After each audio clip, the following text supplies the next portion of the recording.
તો વાત હવે બજેટ સત્રને લઈને।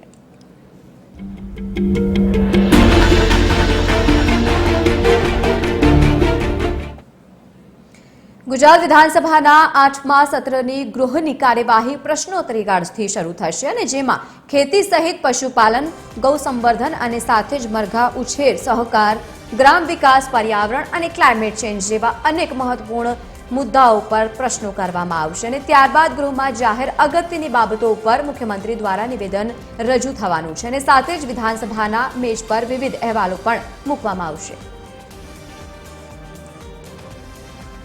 વધુ માહિતી સાથે સંવાદદાતા મૌલિક ઉપાધ્યાય ગાંધીનગરથી લાઈવ જોડાયા છે। મૌલિક, સતત વિધાનસભાના બજેટ સત્ર દરમિયાન અલગ અલગ મુદ્દાઓ પર ચર્ચા થવાની છે। આજે શું મહત્વપૂર્ણ મુદ્દાઓને આવરી લેવામાં આવશે?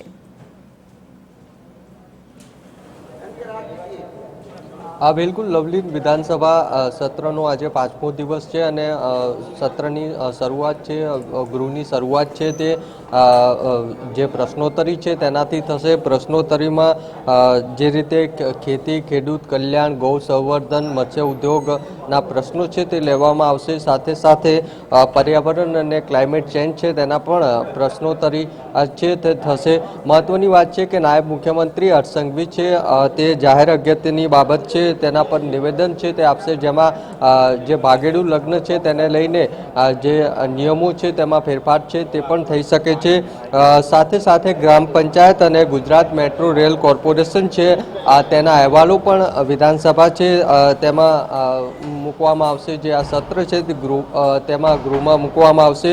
રાજ્યપાલના સંબોધન પર ચર્ચા છે તે પણ થશે। અત્યારે ગૃહ નાયબ મુખ્યમંત્રી છે તે હર્ષ સંઘવી અહીંયા પહોંચ્યા છે।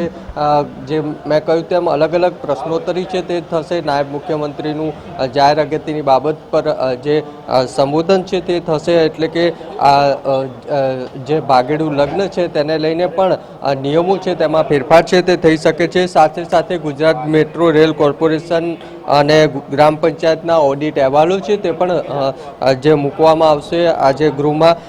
સાથે જ રાજ્યપાલના સંબોધન છે તેના પર પણ ચર્ચા તે થશે ને સાથે સાથે કામકાજ સલાહકાર સમિતિના અહેવાલો છે તે પણ રજૂ થશે। એટલે આ રીતે પ્રશ્નોત્તરીથી શરૂઆત થશે। ત્યારબાદ નાયબ મુખ્યમંત્રી છે તેમનું મહત્વની જાહેર અગત્યની બાબત પર મહત્વનું નિવેદન છે તે થશે ને આ રીતે આજે ગૃહની કાર્યવાહી છે તે ચાલશે। જી બિલકુલ મૌલિક, આભાર સમગ્ર માહિતી સાથે જોડાવા બદલ। તો અનેક મુદ્દાઓ પર આજે ચર્ચા થવાની છે। ગૃહમાં કાર્યવાહી આજે પણ મહત્વપૂર્ણ જોવા મળશે।